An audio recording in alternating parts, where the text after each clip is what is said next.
وَلَقَدْ يَسَّرْنَا الْقُرْآنَ لِلذِّكْرِ فَهَلْ مِن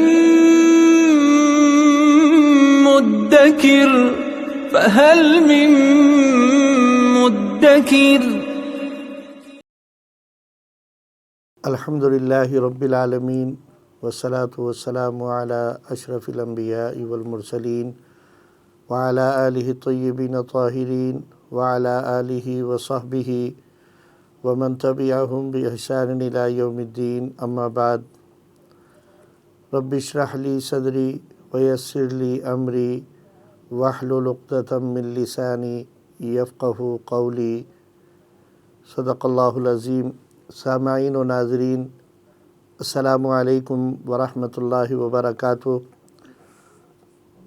خلاصۃ القرآن کے حوالے سے آج نویں نشست ہے، اور آج جن آیات بینات کا مفہوم بیان کیا جائے گا وہ پارہ نمبر 11 سے اس کا آغاز ہے، اور اس پارے کے اندر 16 رکوع اور 5 آیات ہیں، جس میں سے ابتدائی 5 رکوع سورہ توبہ کے اور پھر 11 رکوع سورہ یونس کے، اور آخر میں سورہ ہود کی 5 آیات اس میں شامل ہیں۔ اور اس کے بعد 12ویں سپارے کے پاؤں تک، جو کہ سورہ ہود کے 3 رکوع بنتے ہیں، تلاوت کی گئی ہے۔ ان تلاوت کردہ آیات بینات کا مفہوم اس دعا کے ساتھ شروع کرتے ہیں کہ اللہ رب العزت ہمیں وہ فہم اور وہ سمجھ عطا فرمائے جس سے ہمارے لیے قرآن کا سمجھنا آسان ہو جائے، اور نہ صرف سمجھنا آسان ہو جائے بلکہ اس پر عمل کرنا بھی ہمارے لیے آسان ہو جائے۔ تو آئیے شروع کرتے ہیں۔ پارہ نمبر 11 سے ابتدا ہے۔ ارشاد باری تعالیٰ ہے: یعتذرون الیکم اذا رجعتم الیہم قل لا تعتذروا لن نؤمن لکم قد نبأنا اللہ من اخبارکم وسیری اللہ عملکم ورسولہ ثم تردون الی عالم الغیب والشہادہ فینبئکم بما کنتم تعملون۔ اس پارے کی ابتدا میں ان لوگوں کا تذکرہ ہے جو اپنے نفاق کی وجہ سے غزوہ تبوک کے سفر جہاد میں حضور اکرم صلی اللہ علیہ وسلم کے ساتھ شریک نہیں ہوئے تھے۔ اللہ تعالیٰ فرماتا ہے کہ یہ لوگ عذر بیان کریں گے اور قسمیں کھا کر اپنے آپ کو بے گناہ ثابت کرنے کی کوشش کریں گے۔ آپ صلی اللہ علیہ وسلم ان کی بات کا اعتبار نہ کریں۔ یہ لوگ چاہیں گے کہ آپ صلی اللہ علیہ وسلم صرف نظر کر کے ان سے راضی ہو جائیں۔ آپ صلی اللہ علیہ وسلم انہیں ان کے حال پر چھوڑ دیں۔ اگر آپ ان سے راضی ہو بھی گئے تو اللہ ایسے نافرمانوں سے ہرگز راضی نہیں ہوگا۔ دیہاتیوں میں بھی 2 قسم کے لوگ ہیں، ایک کفر و نفاق میں پختہ کار اور اللہ کے نام پر خرچ کرنے کو جرمانہ سمجھنے اور مسلمانوں پر تکلیف و مشکلات کا انتظار کرنے والے ہیں، اور دوسرے توحید اور قیامت پر ایمان کے ساتھ اللہ کے نام پر پیسہ خرچ کرنے پر خوش ہوتے ہیں، یہ اللہ کے قرب اور رحمت کے مستحق ہیں۔ یہاں میں قابل غور بات کی طرف اشارہ کروں گا کہ آج مسلمانوں میں بعض لوگ ایسے بھی ہیں، اللہ تعالیٰ ان کو ہدایت عطا فرمائے، کہ وہ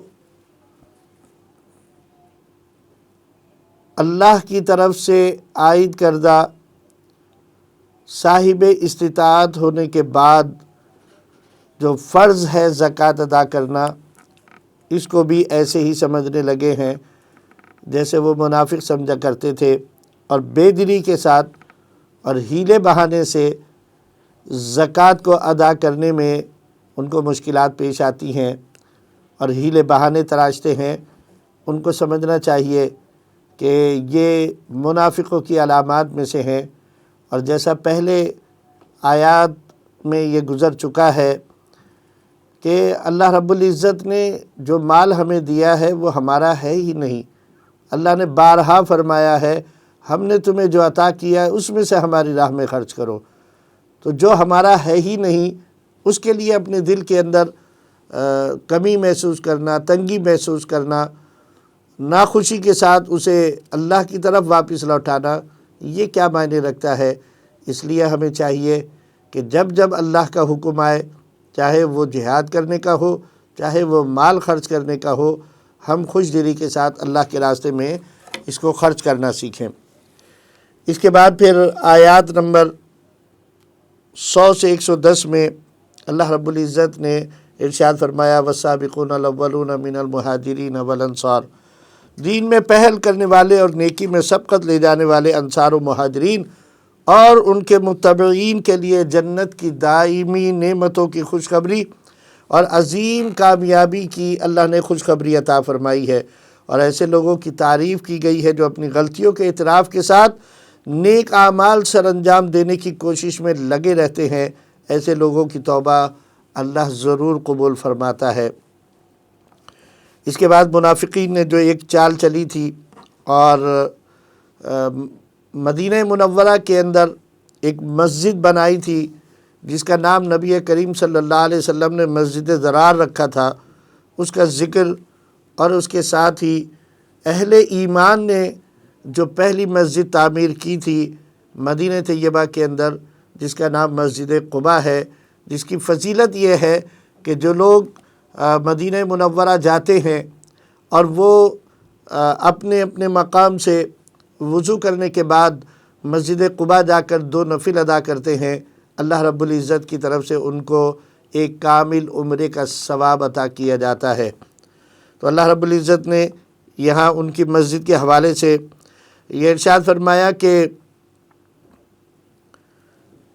مسجد ضرار ان لوگوں نے بنائی ہے، جبکہ قباء کے مخلص مسلمانوں نے مسجد بنا کر اللہ کی عبادت اور اعمال خیر کی بنیاد ڈالی، تو کافروں نے ان کے مقابلے میں فتنہ و فساد کے لیے ایک مرکز بنا کر اسے مسجد کا نام دیا۔ انہیں خفیہ طور پر عیسائیوں کی سرپرستی حاصل تھی۔ یہ لوگ حضور اکرم صلی اللہ علیہ وسلم کو بلا کر اس مسجد کا افتتاح کرانا چاہتے تھے۔ نبی کریم صلی اللہ علیہ وسلم نے بھی مسجد کا خیال کرتے ہوئے اس پر آمادگی ظاہر کی تھی اور ارشاد فرمایا تھا غزوہ تبوک سے واپسی پر یہاں تشریف لائیں گے، جس پر اللہ رب العزت نے اپنے حبیب علیہ السلام کو ان کی سازش اور ان کی دلی نیتوں سے آگاہ فرماتے ہوئے ارشاد فرمایا کہ اس مسجد میں ہرگز نہ جائیں اور اس مسجد کو گرا دیا جائے۔ اللہ کے نبی صلی اللہ علیہ وسلم نے اسے مسجد ضرار یعنی مسلمانوں کو نقصان پہنچانے والی مسجد قرار دے کر صحابہ کرام کو بھیجا اور فرمایا کہ اس کو ختم کر دیا جائے یا اس کو گرا دیا جائے۔ اس سے معلوم ہوا کہ اگر اسلامی معاشرے میں فتنہ و فساد برپا کرنے کے لیے کوئی مسجد تعمیر کی جائے تو اس کا تقدس تسلیم نہیں کیا جائے گا، اور یہ بھی واضح ہوا کہ یہود و نصارہ مسلمانوں میں پھوٹ ڈالنے کے لیے اور فرقہ واریت کو ہوا دینے کے لیے مذہبی رنگ میں کوشاں رہتے ہیں اور ایسی کارروائیوں کی سرپرستی کرتے ہیں۔ یہاں قابل غور بات یہ ہے کہ اگر اس کی آج عام اجازت دے دی جائے تو ہر فرقہ دوسرے فرقے کی مساجد کو یہ سمجھ کر کہ یہ مسلمانوں کو نقصان پہنچا رہے ہیں اس کے لیے ایسے ہی قدم اٹھانا شروع کر دے گا۔ تو یہ صرف مسجد ضرار کے لیے حکم تھا، باقی مساجد کے لیے ایسا حکم نہیں ہے، اور ہر ایک کو اپنے اپنے عقیدے کے مطابق اپنی اپنی عبادات انجام دینے کا اختیار حاصل ہے۔ اللہ رب العزت جو مالک و مختار ہے، جو بغیر کسی سبب کے بھی ہدایت عطا فرما سکتا ہے، اس نے اگر اعمال میں سب کو اختیار دیا ہے تو اس اختیار کے اوپر کوئی دوسرا جب تک کہ شریعت کا واضح حکم نہ ہو اس وقت تک اس کے اوپر کوئی قدغن نہیں لگا سکتا۔ اللہ تعالیٰ نے مسجد قباء اس میں جمع ہونے والے مخلصین کی تعریف فرمائی اور ان کی ظاہری اور باطنی طہارت کے جذبے کو قابل تحسین قرار دیا ہے۔ آیات نمبر 111 سے 118 میں اللہ رب العزت نے ارشاد فرمایا ان اللہ اشترى من المؤمنین انفسہم و اموالہم بان لہم الجنہ۔ اللہ کریم نے ایمان والوں سے ان کی جانیں اور ان کے مال جنت کے عوض میں خرید لیے ہیں کہ وہ اللہ کی راہ میں لڑتے ہیں، مارتے بھی ہیں اور مر بھی جاتے ہیں۔ اللہ کا یہ سچا وعدہ تورات، انجیل اور قرآن میں موجود ہے۔ ایسا سودا کرنے والوں کو مبارک ہو، یہ عظیم کامیابی ہے۔ وہ مومن توبہ کرنے والے، عبادت گزار، حمد و ثنا بیان کرنے والے، روزے دار، رکوع کرنے والے، نیکی کا حکم کرنے والے، برائی سے روکنے والے اور حدود اللہ کی حفاظت کرنے والے لوگ ہیں۔ اہل ایمان کو بشارت دی گئی ہے۔ اس کے بعد فرمایا نبی اور اہل ایمان کی شایان شان نہیں کہ وہ مشرکوں کے لیے بخشش کی دعا کریں۔ حضرت ابراہیم علیہ السلام نے اپنے باپ کے لیے دعا صرف وعدہ پورا کرنے کے لیے کی تھی۔ اللہ تعالیٰ نے اپنی مہربانی وقف کر دی اپنے رسول امین صلی اللہ علیہ وسلم کے لیے اور ان مہاجرین و انصار کے لیے جنہوں نے انتہائی مشکل گھڑیوں میں نبی مکرم صلی اللہ علیہ وآلہ وسلم کا ساتھ دیا۔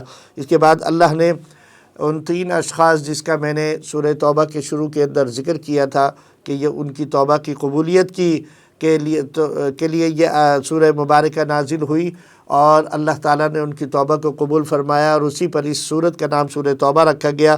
اللہ تعالیٰ نے ان 3 اشخاص جن میں حضرت کعب بن مالک، حضرت مرارہ بن ربیع اور حضرت ہلال بن امیہ رضی اللہ تعالیٰ عنہم کی توبہ و استغفار بھی قبول کر لی، جو غزوہ تبوک کے موقع پر پیچھے رہ گئے تھے۔ اللہ نے فرمایا اللہ بڑا رحیم و کریم ہے۔ اس کے بعد آیات نمبر 119 سے 122 اس میں اللہ رب العزت نے ارشاد فرمایا یا ایھا الذین آمنوا اتقوا اللہ وکونوا مع الصادقین، اے ایمان والو اللہ سے ڈرو اور سچے لوگوں کا ساتھ دو۔ مدینہ کے باشندوں اور ارد گرد کے دیہاتیوں کو ہرگز یہ مناسب نہ تھا کہ اللہ کے رسول کو چھوڑ کر گھر بیٹھے رہتے اور حضور اکرم صلی اللہ علیہ وسلم کی طرف سے بے پرواہ ہو کر اپنی اپنی فکر میں لگ جاتے، اس لیے کہ ایسا کبھی نہیں ہوگا کہ وہ اللہ کی راہ میں بھوک، پیاس اور جسمانی مشقت کی کوئی تکلیف جھیلیں اور کافروں کو جو ناگوار ہے وہ اس پر کوئی قدم اٹھائیں اور کسی دشمن سے اسلام دشمنی کا بدلہ لیں اور اس کے بدلے میں ان کے حق میں نیک عمل نہ لکھا جائے، ایسا ہرگز نہیں ہوگا۔ اللہ تعالیٰ نیکی کرنے والوں کا اجر ضائع نہیں کرتا۔ اللہ تعالیٰ اپنی راہ میں ان کے تھوڑے سے تھوڑے خرچ پر اور اپنی راہ میں کوئی بھی وادی پار کرنے پر وہ ضرور اجر حاصل کریں گے۔ وادی پار کرنے سے مراد جہاد کے لیے نکلنے پر وہ ضرور اجر حاصل کریں گے۔ اور پھر ارشاد فرمایا اور مومنوں کے لیے مناسب نہ تھا کہ سب کے سب نکل آئیں، یہ کیوں نہ کیا کہ ہر جماعت میں سے چند اشخاص نکل جاتے تاکہ دین کا علم سیکھتے اور اس میں سمجھ پیدا کرتے اور جب اپنی قوم کی طرف واپس آتے تو ان کو ڈر سناتے تاکہ وہ اللہ کی نافرمانیوں سے بچتے۔ آیات نمبر 123 سے 129 میں اللہ رب العزت نے ارشاد فرمایا یا ایھا الذین آمنوا قاتلوا الذین یلونکم من الکفار ولیجدوا فیکم غلظہ واعلموا ان اللہ مع المتقین۔ عام حالات میں جہاد کے فرض کفایہ ہونے کا بیان ہے۔ کافروں کے ساتھ مقابلے میں کسی قسم کی سستی اور نرمی اختیار کرنے کی ممانعت ہے۔ قرآن کریم کی تائید کا بیان ہے کہ اہل ایمان کے ایمان میں اضافہ اور ترقی کا باعث ہے، جبکہ منافقین کے نفاق اور بغض میں اضافہ کرتا ہے۔ سورت کے آخر میں اللہ کے نبی صلی اللہ علیہ وسلم کی ایک خصوصیت کو بڑے پیارے انداز میں بیان فرمایا لقد جاءکم رسول من انفسکم عزیز علیہ ما عنتم حریص علیکم بالمؤمنین رؤوف الرحیم فإن تولوا فقل حسبی اللہ لا الہ الا ہو علیہ توکلت وہو رب العرش العظیم۔ بے شک تمہارے پاس ایک رسول آئے جن کے اوپر تمہارا مشقت میں پڑنا، جن کے دل کے اوپر گرا گزرتا ہے، حریص ہیں ایمان والوں کے لیے اور انہیں فائدہ پہنچانے کے خواہش مند رہتے ہیں۔ اللہ کی وحدانیت کے اعلان کے ساتھ ہی عرش عظیم کے رب پر توکل کی تعلیم پر اللہ نے سورہ توبہ کا اختتام فرمایا۔ اس کے بعد سورہ یونس شروع ہوتی ہے۔ یہ مکی صورت ہے، اس میں 11 رکوع اور 109 آیات ہیں۔ اس میں اللہ رب العزت نے دعوت الی القرآن دی ہے، جو مختلف شواہد، مثالوں اور دلیلوں کے ساتھ اقوام عالم کو دی گئی ہے، اور حضرت یونس علیہ السلام کی قوم کا قصہ بھی اللہ تعالیٰ نے ذکر کیا ہے، اس لیے اس سورت کا نام سورہ یونس رکھا گیا ہے۔ اس سورت کی آیت نمبر 1 سے 10 میں اللہ رب العزت نے ارشاد فرمایا، الف لام را تلک آیات الکتاب الحکیم۔ الف لام را حروف مقطعات میں سے ہے، جیسا کہ اس سے پہلے سورہ اعراف کی ابتدا ہوئی تھی الف لام میم صاد کے ساتھ۔ اللہ رب العزت نے ان حروف مقطعات کے اندر جو مخصوص چیزیں چھپا کر رکھی ہیں، جنہیں اللہ اور اس کے رسول صلی اللہ علیہ وسلم کے علاوہ کوئی نہیں جانتا، ہم بھی یہ ایمان اور عقیدہ رکھتے ہیں کہ اس کا صحیح علم اللہ اور اس کے رسول صلی اللہ علیہ وسلم کے پاس ہے، وہی جانتے ہیں کہ ان حروف مقطعات کا صحیح مفہوم کیا ہے۔ فرمایا یہ اس حکمت سے لبریز کتاب کی آیات ہیں جو اللہ تعالیٰ نے انہی میں سے ایک شخص کے اوپر اتاری ہیں۔ یہ منکرین کو ان کے برے انجام سے آگاہ کرنے والی کتاب ہے، اور ایمان والوں کو اللہ کے ہاں بلند مرتبے کی خوشخبری دینے والی کتاب ہے۔ کافروں کو یہ بات ناگوار ہے کہ انہی میں سے ایک آدمی بشیر اور نذیر بن کر آئے، وہ اس کو اللہ کے نبی ہونے کے بجائے اس کو جادوگر کہتے ہیں۔ آگے فرمایا اللہ ہی نے آسمان و زمین بنائے، وہی ان کا انتظام کر رہا ہے، اسی کی عبادت کرو، اللہ کے ہاں اس کی اجازت کے بغیر کوئی سفارش نہیں کر سکتا، اسی نے مخلوق کو پیدا کیا ہے، اسی نے ایمان والوں اور اچھے کام کرنے والوں کو انصاف کے ساتھ بدلہ دینے کے لیے اور کافروں کو جہنم کی سزا دینے کے لیے دوبارہ زندہ کر کے اپنے حضور حاضر کرنا ہے۔ اسی نے سورج کو پرنور بنایا، چاند کو چمک دی، رات دن بنائے، زمین و آسمان کا سارا نظام اسی کا بنایا ہوا ہے، مگر جو لوگ دنیا کی رعنائیوں میں مگن ہیں وہ ہماری آیات سے غافل ہیں۔ ایمان والے اپنے ایمان کی بدولت جنت میں جائیں گے اور وہاں اپنی کامیابی پر ایک دوسرے کو مبارکباد دیں گے اور رب کا شکر ادا کریں گے۔ اس کے بعد آیات نمبر 11 سے 20 کے درمیان اللہ رب العزت نے ارشاد فرمایا، وَلَوْ يُعَجِّلُ اللَّهُ لِلنَّاسِ الشَّرَّ اسْتِعْجَالَهُم بِالْخَيْرِ لَقُضِيَ إِلَيْهِمْ أَجَلُهُمْ فَنَذَرُ الَّذِينَ لَا يَرْجُونَ لِقَاءَنَا فِي طُغْيَانِهِمْ يَعْمَهُونَ۔ اللہ تعالیٰ رحمت نازل فرمانے میں جلدی کرتا ہے، مگر عذاب بھیجنے میں جلدی نہیں کرتا، یہ اس کی رحمت کا تقاضا ہے۔ حجت پوری کرتا ہے، موقع دیتا ہے، کاش ہو سکتا ہے میرے بندے توبہ کر لیں۔ اگر وہ رحمت کی طرح قہر کرنے میں بھی جلدی کرے تو ان سرکشوں کا قصہ کب کا ختم ہو چکا ہوتا۔ وہ لوگوں کو موقع دیتا ہے کہ وہ سرکشی میں اچھی طرح بھٹک لیں۔ انسان کا حال یہ ہے کہ ہماری گرفت اگر ذرا سی سخت ہو جائے تو لیٹے بیٹھے کھڑے ہمارا وظیفہ پڑھنا شروع کر دیتا ہے، پھر اگر ڈھیل مل جائے تو ایسے بھولتے ہیں گویا ہمیں کسی مصیبت میں ہم نے اپنے رب کو پکارا ہی نہ تھا۔ تم سے پہلی قوموں کے پاس ہم نے رسول بھیجے، وہ نہ مانے تو ہم نے انہیں ہلاک کر دیا۔ یہاں اللہ رب العزت نے ارشاد فرمایا جب کوئی تکلیف آتی ہے، انسان کی فطرت یہ ہے کہ وہ تکلیف اور مصیبت کے وقت میں اپنے رب کو پکارنا شروع کر دیتا ہے، لیکن جیسے ہی اللہ اس پر اپنی رحمت نازل کرتا ہے وہ پھر غفلت میں چلا جاتا ہے۔ یہ نیک لوگوں کی نشانی نہیں ہے۔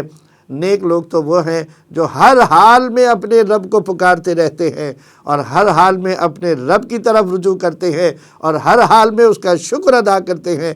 ان کی شکر گزاری ان کے مصیبت کے ٹلنے کا باعث بن جاتی ہے۔ پھر ارشاد فرمایا اور پھر تمہاری آزمائش کے لیے تمہیں ان کا جانشین بنایا جن کو ہمارے حضور پیش ہونے کی توقع نہیں، وہ قرآن سن کر کہتے ہیں کہ کوئی اور قرآن لے آؤ یا اسی میں کچھ ترمیم کر دو جیسے انہوں نے اپنی کتابوں میں ترمیم کر دی تھی۔ آپ کہہ دیں کہ میں تو اسی کا پیروکار ہوں جو میری طرف وحی کی جاتی ہے۔ پھر فرمایا فقط لبثت فیکم عمرا من قبلی، میری ساری زندگی تمہارے سامنے ہے، بتاؤ کبھی جھوٹ بولا؟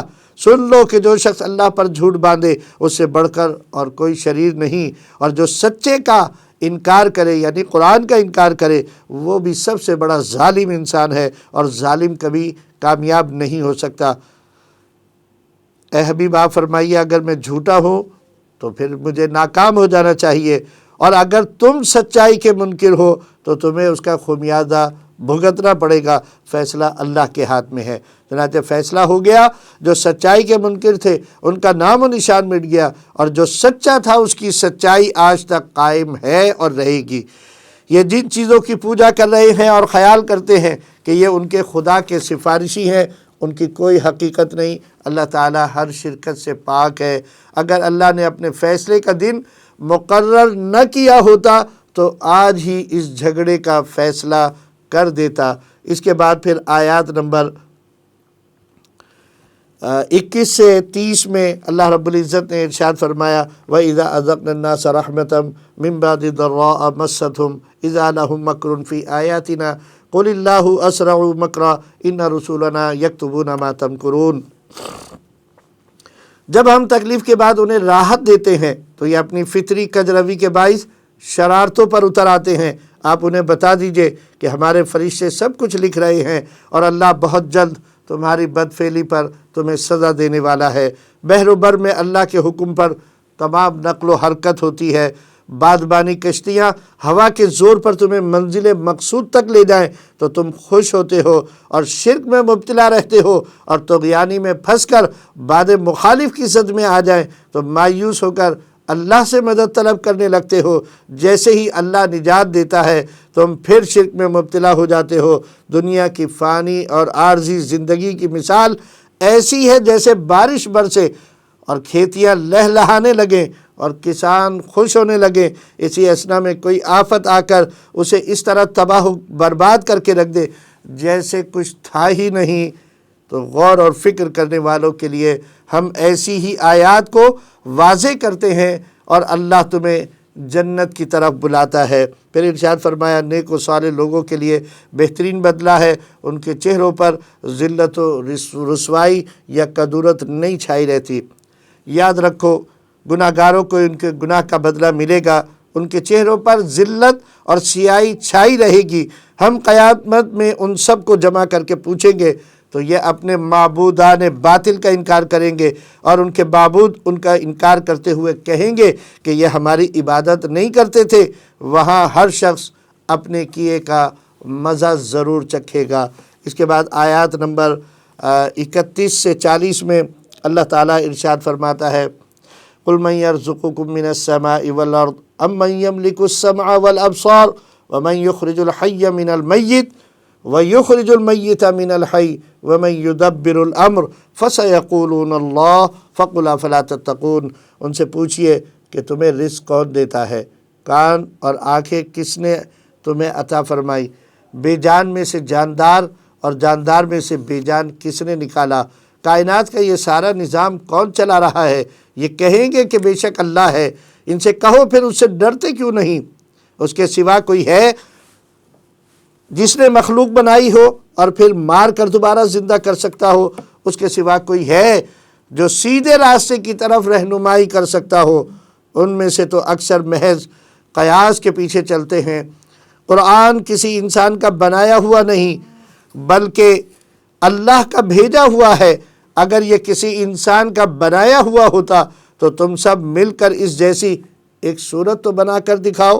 حقیقت یہ ہے کہ یہ لوگ ایک ایسی بات کا انکار کر رہے ہیں جس کا ان کو کچھ معلوم نہیں۔ یہ اس ظلم اور شرک کی سزا ضرور بھگتیں گے۔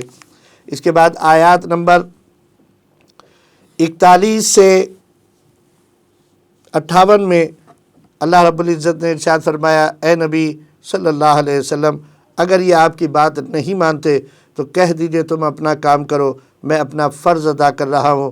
یہ متعصب لوگ آپ کی طرف کان تو لگاتے ہیں مگر سمجھنا نہیں چاہتے، تو ان بہروں کو آپ کیسے سنائیں گے؟ یہ آپ کی طرف دیکھتے ہیں مگر دل کے اندھوں کو آپ کی طرف دیکھنے سے کیا فائدہ؟ اللہ ظلم نہیں کرتا، یہ خود ظالم ہیں۔ کل جب خدا کے حضور پیش ہوں گے تو پتہ چلے گا کہ گھاٹے میں کون رہا۔ جن برے نتائج سے ہم انہیں ڈرا رہے ہیں ان کا کوئی حصہ ہم آپ کی موجودگی میں انہیں دکھا دیں یا آپ کے بعد، بہرحال ان کو آنا ہمارے ہی پاس ہے۔ پھر ارشاد فرمایا، جب بھی کسی قوم نے کسی رسول کا انکار کیا تو اس کے منکروں کے ساتھ پورا انصاف کیا گیا۔ آج کے منکر بھی کہتے ہیں عذاب کی وعید کب پوری ہوگی؟ آپ کہہ دیں عذاب کی گھڑی آگے پیچھے نہیں ہوتی۔ اگر یہ جلدی بچا رہے ہیں تو ان سے پوچھئے کہ اللہ کے عذاب کا مقابلہ کرنے کے لیے انہوں نے کیا سامان تیار کر رکھا ہے۔ اس وقت تو ان کا ایمان لانا بے فائدہ ہوگا، اس وقت تم ساری دنیا کو بدلے میں دے کر بھی نہ بچ سکو گے۔ یہ منکر سوال کرتے ہیں کہ یہ عذاب کی باتیں سچی ہیں؟ آپ کہہ دیجئے میرے رب کی قسم یہ تمام باتیں سچی اور برحق ہیں۔ اس کے بعد آیات نمبر 54 سے 60 میں اللہ رب العزت نے ارشاد فرمایا، تم اس عذاب کی ہولناکی سے بچنے کے لیے تمام دنیا کے خزانے فدیے میں دینے کی تمنا کرو گے۔ عذاب دیکھ کر تم پر ندامت چھا جائے گی، مگر اس وقت انصاف کیا جائے گا، کسی پر کوئی ظلم نہیں ہوگا۔ اے انسانوں، تمہارے رب کی طرف سے واضح نصیحت کا پیغام آ گیا ہے قرآن کی صورت میں، اس میں شفا بھی ہے اور ہدایت اور رحمت بھی ہے۔ اے نبی صلی اللہ علیہ وسلم آپ کہہ دیجئے اللہ کے فضل اور رحمت ملنے پر تمہیں خوش ہونا چاہیے، یہ بہتر ہے ان تمام چیزوں سے جن کو تم جمع کرتے ہو۔ اپنی طرف سے اللہ کے رزق کو حلال اور حرام ٹھہرانے والے ڈریں کہ کل اللہ کے حضور کیا منہ دکھائیں گے۔ اللہ تو لوگوں پر مہربان ہے لیکن اکثر لوگ شکر ادا نہیں کرتے۔ آیات نمبر 61 سے 70 میں اللہ رب العزت نے ارشاد فرمایا، وَيَسْتَنْبِئُونَكَ أَحَقٌّ هُوَ قُلْ إِي وَرَبِّي إِنَّهُ لَحَقٌّ وَمَا أَنْتُمْ بِمُعْجِزِينَ۔ اے پیغمبر صلی اللہ علیہ وسلم اور آپ صلی اللہ علیہ وسلم کے جو پیارے صحابہ ہیں ان کو اللہ نے تسلی دیتے ہوئے فرمایا اللہ کریم ہر قدم پر تمہارے ساتھ ہے۔ فرمایا الا ان اولیاء اللہ لا خوف علیہم ولا هم یحزنون، اللہ کے دوست یعنی اولیاء اللہ ان کے لیے نہ مستقبل کا کوئی خوف ہے اور نہ ہی ماضی کا کوئی غم ہے، ان کے لیے دنیا اور آخرت میں خوشخبری ہے۔ عزت صرف اللہ کے لیے ہے۔ جو لوگ اللہ کے سوا دوسروں کی پوجا کرتے ہیں وہ تو صرف اٹکل پچو دوڑا رہے ہیں۔ یاد رکھو شب و روز سب اللہ ہی کے بنائے ہوئے ہیں اور اللہ اولاد سے بے نیاز ہے۔ اللہ پر بہتان لگانے والوں، تمہارے پاس خدا کی اولاد ہونے کی اگر کوئی دلیل ہے تو پیش کرو، تم کبھی اس میں کامیاب نہیں ہو سکتے۔ ہمارے پاس آؤ گے تو اس شرک کی سزا پاؤ گے۔ اس کے بعد آیات نمبر 71 سے 82 میں اللہ رب العزت نے نوح علیہ السلام اور ان کی قوم کے لوگوں سے فرمایا تمہیں میری باتیں اور میرا وجود اچھا نہیں لگتا تو یاد رکھو میرا بھروسہ اللہ پر ہے۔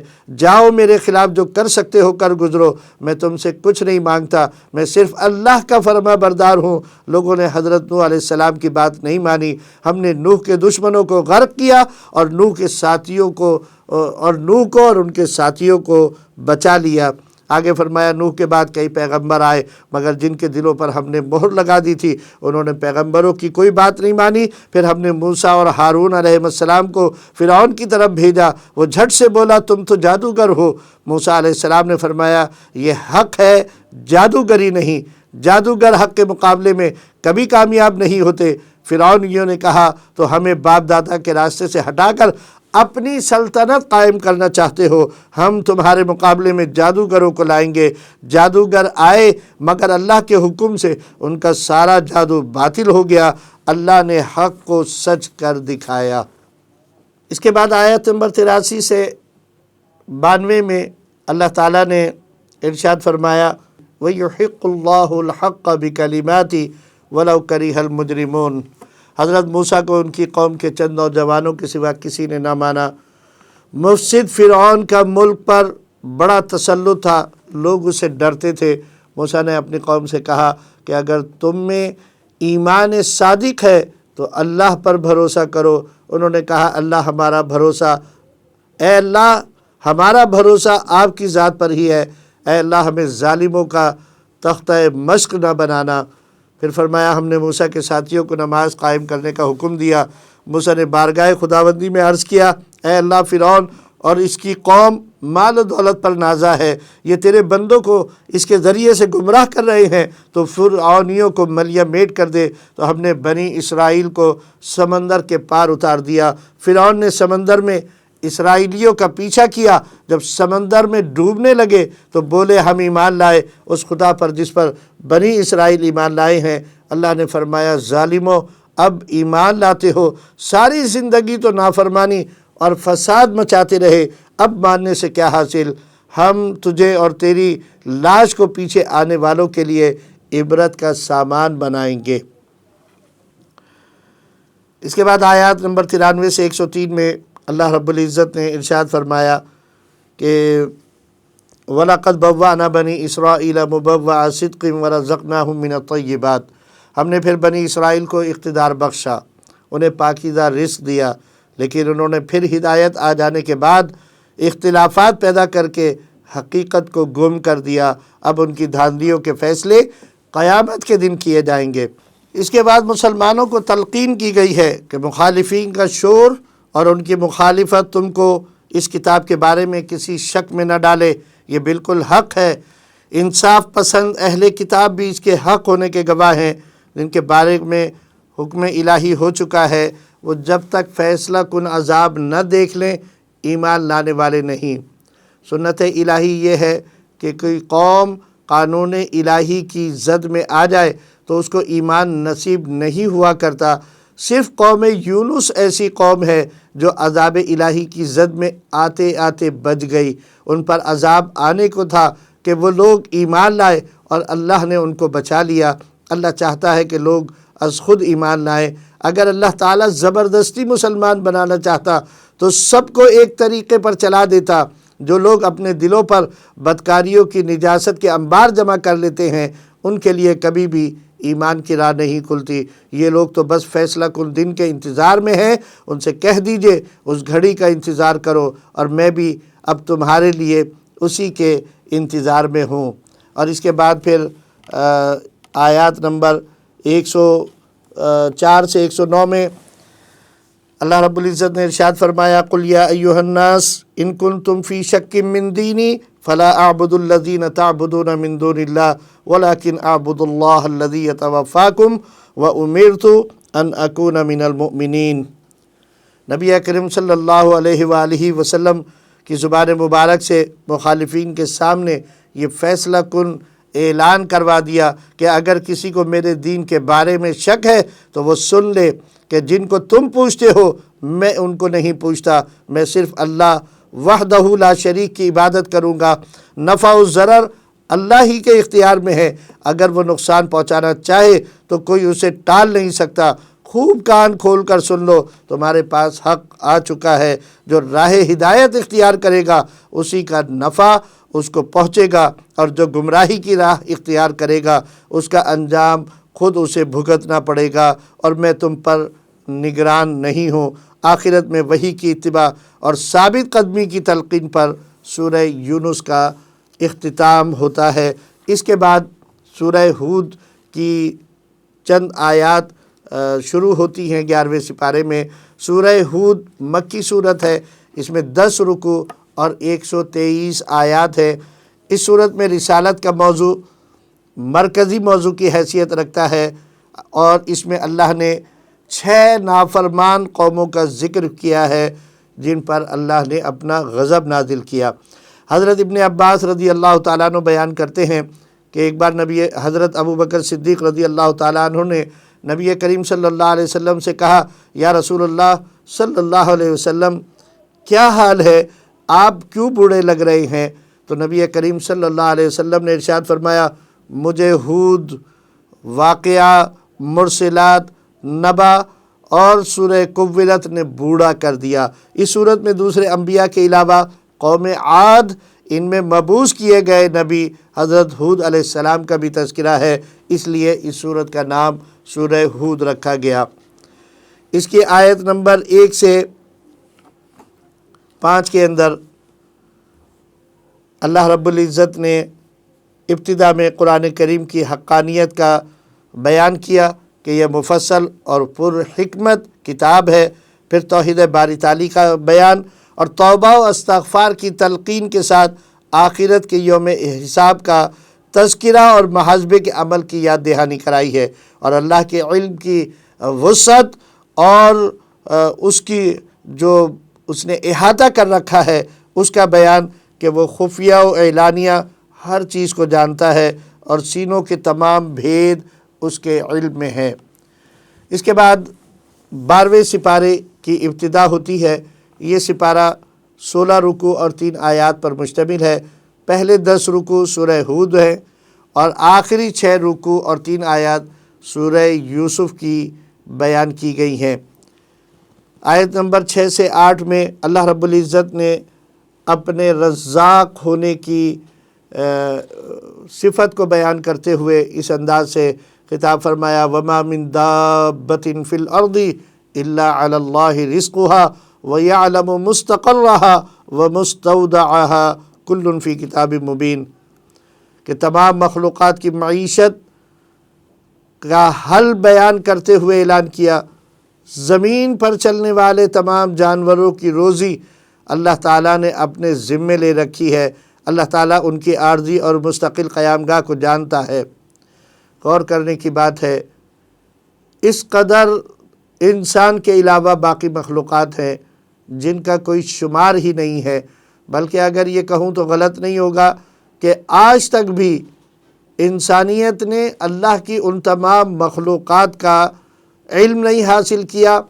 ابھی تک اس جستجو کے اندر ہیں کہ ہر روز نئی نئی مخلوق اور نئے نئے کیڑے مکوڑے، زمین پر چلنے والے، زمین کے اندر رہنے والے، وہ سب نظر آتے ہیں، اور اللہ تعالیٰ ان سب کو ان کے حسب حال رزق عطا فرماتا ہے۔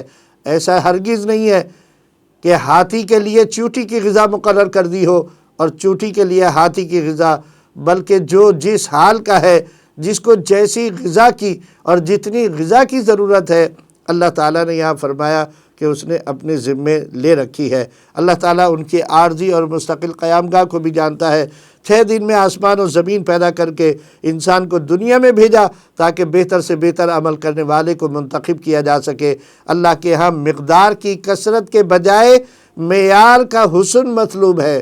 قابل غور بات ہے، نبی کریم صلی اللہ علیہ وسلم نے بھی یہ ارشاد فرمایا کہ عمل بھلے قلیل ہو لیکن استقامت کے ساتھ ہو، تھوڑا عمل کیا جائے لیکن مستقل مزاجی اور خشوع و خضوع اور اخلاص کے ساتھ کیا جائے، وہ تھوڑا عمل اس کثیر عمل سے اچھا ہے جس میں ریاکاری آ جائے، جس میں بناوٹ اور نام و نمود آ جائے۔ اللہ ایسے کثیر اعمال کو قبول نہیں فرماتا۔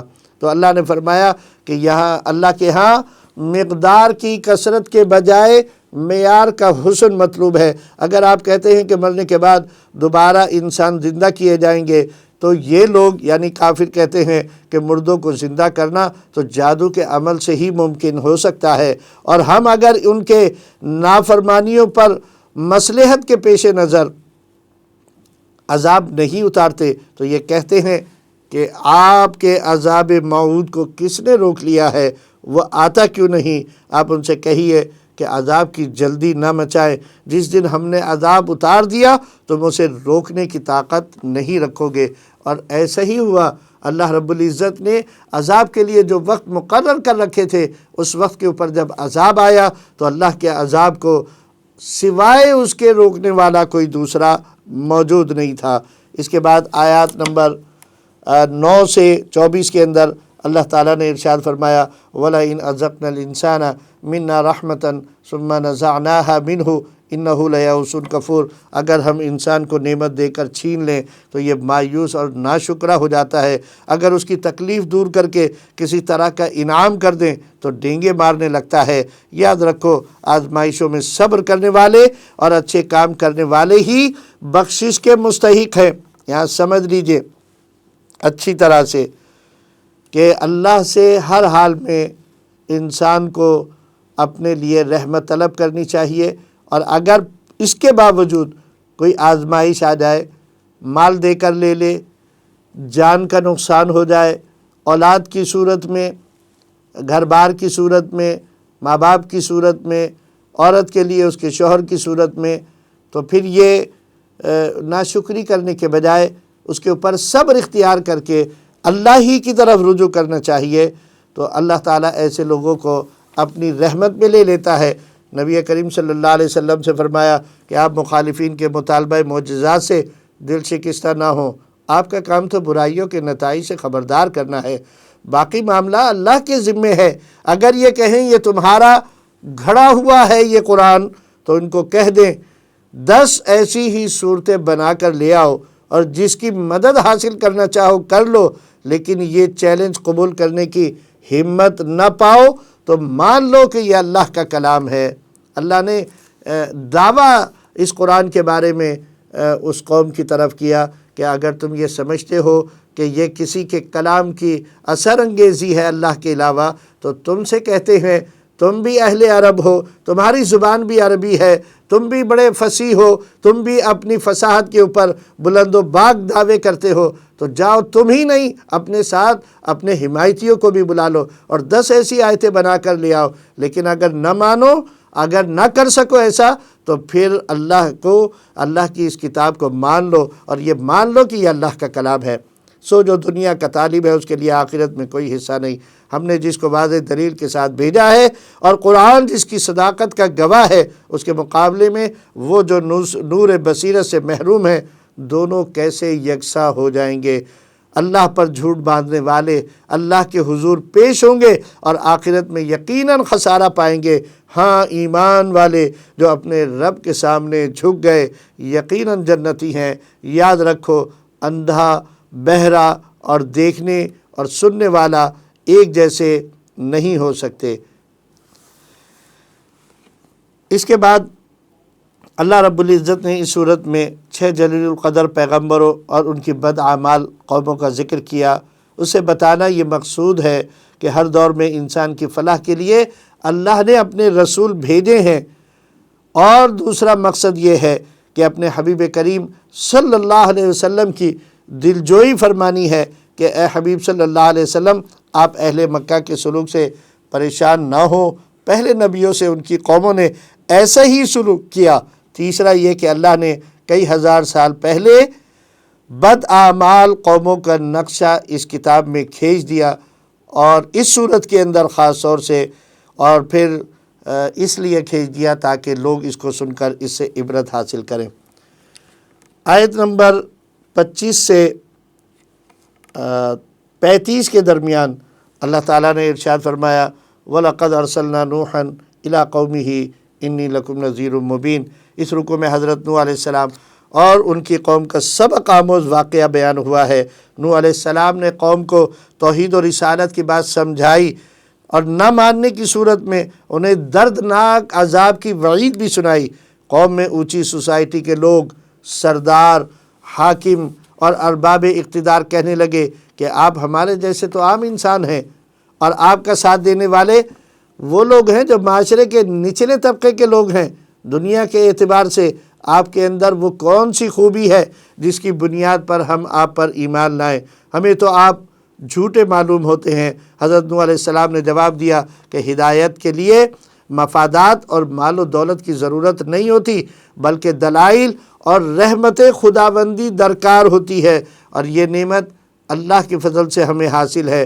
پھر داعیہ اللہ کے لیے کچھ اصول بیان کرتے ہوئے فرمایا کہ میں دین کے نام پر مالی مفادات کا طلبگار نہیں ہوں، اور دین میں سب غریب و امیر سب برابر ہوتے ہیں. قابل غور بات ہے، امیر و غریب سب دین کے معاملے میں برابر ہیں. ایک ہی صف میں کھڑے ہو گئے، محمود و ایاز، نہ کوئی بندہ رہا نہ کوئی بندہ نواز. لہذا میں غریبوں کو محض غربت کی بنیاد پر اپنے آپ سے جدا نہیں کر سکتا. میں نہ تو مال و دولت کے خزانوں کا دعوے دار ہوں اور نہ ہی غیب دانی کا دعویٰ کرتا ہوں، نہ ہی میں فرشتہ ہونے کا مدعی ہوں. اور غریب مسلمان جنہیں تم حقیر سمجھتے ہو، صرف تمہیں خوش کرنے کے لیے میں یہ بھی نہیں کہتا کہ انہیں اللہ تعالیٰ کوئی اجر و ثواب نہیں دیں گے. اللہ کا معاملہ تو نیت اور حسن عمل کے ساتھ ہوتا ہے. اور وہ سردار جو اقتدار اور مال کے نشے میں بدمست ہو رہے تھے اور اپنی طاقت اور پیسے کے زور پر انہوں نے پورے معاشرے کو یرغمال بنایا ہوا تھا، ہٹ دھرمی اور عناد کا مظاہرہ کرتے ہوئے عذاب الہی کا مطالبہ کرنے لگے. بجائے اس کے کہ مانتے، انہوں نے کہا کہ ٹھیک ہے، جاؤ لے آؤ اللہ کا عذاب، ہم بھی دیکھتے ہیں کہ اللہ کا عذاب کیسے آتا ہے.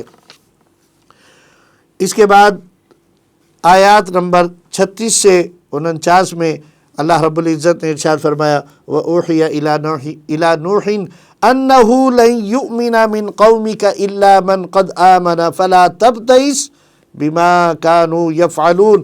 نوح علیہ السلام کو وحی فرمائی گئی کہ اب اور کوئی ایمان نہ لائے گا، آپ آزردہ خاطر نہ ہوں، کشتی تیار کریں، اب ظالموں کے لیے مجھ سے کوئی سفارش بھی نہیں کرنا۔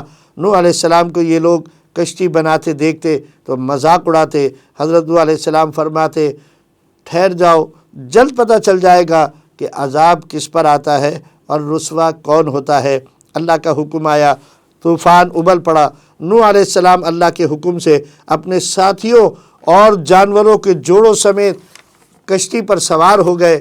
کشتی پہاڑوں کی طرح اٹھتی موجوں کے درمیان چلنے لگی۔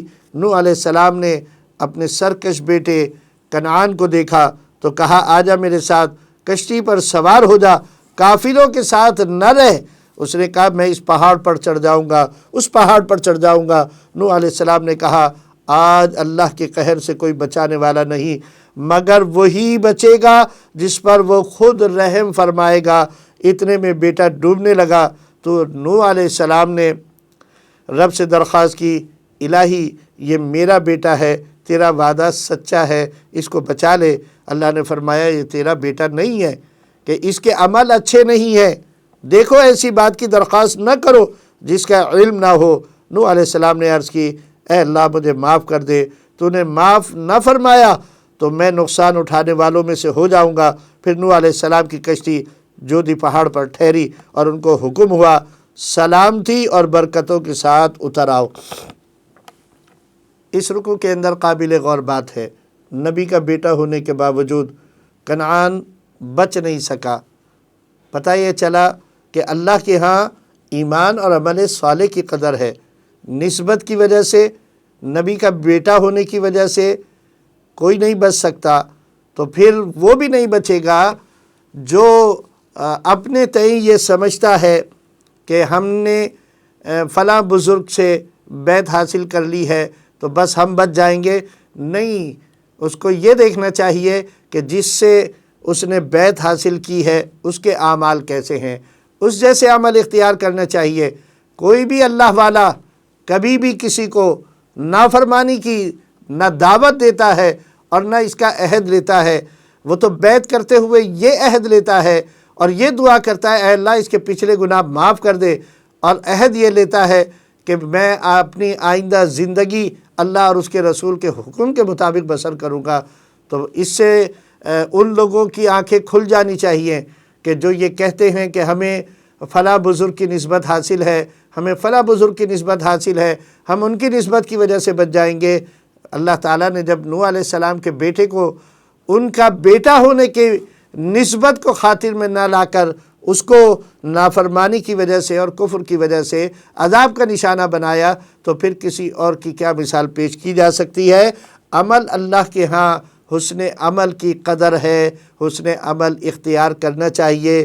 جن بزرگوں سے ہمیں نسبت حاصل ہے ان کی زندگی سامنے رکھنی چاہیے، ان کے اعمال سامنے رکھنے چاہیے۔ وہ اللہ سے ڈرنے والے، اللہ کے نیک اور صالح بندے تھے، وہ اللہ کی بارگاہ میں اندھیروں میں اٹھنے والے، نمازیں پڑھنے والے، اللہ کے حضور سجدہ ریز ہونے والے، رونے اور گڑ گڑانے والے تھے۔ ہم ان کی اتباع میں کہاں تک پورے اترتے ہیں یہ بات ہمیں سوچنی چاہیے۔ اگر ہم واقعی ان کی اتباع کرتے ہیں تو یقیناً ہمارے لیے خوشخبری ہے اور پھر ان کی نسبت بھی یقیناً ہمارے کام آئے گی۔ لیکن اگر ہم نے صرف اور صرف نسبت پر بھروسہ کیا، عمل چھوڑ دیے، تو پھر ہمارا معاملہ اللہ کے سپرد ہے۔ وہ چاہے گا تو معاف کر دے گا اور چاہے گا تو پکڑ کر لے گا۔ اس کے بعد نبی کریم صلی اللہ علیہ وسلم سے مخاطب ہو کر فرمایا گیا کہ یہ واقعہ غیب کی خبروں میں سے ہے جو آپ کو وحی کے ذریعے سنایا جا رہا ہے۔ اس سے پہلے نہ آپ اس کو جانتے تھے اور نہ آپ کی قوم جانتی تھی۔ ثابت قدم رہے، آخری کامیابی اللہ سے ڈرنے والوں ہی کے حصے میں آتی ہے۔ صدق اللہ العظیم۔ اللہ تعالیٰ سے درخواست ہے کہ ہم نے جو کچھ یہ مفہوم آیات ربانی کا ہم نے سنا اور پڑھا ہے، اللہ سے دعا کرتے ہیں کہ اللہ تعالیٰ اس پر عمل کرنے کی بھی ہم کو توفیق عطا فرمائے۔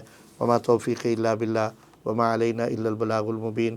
السلام علیکم ورحمۃ اللہ وبرکاتہ۔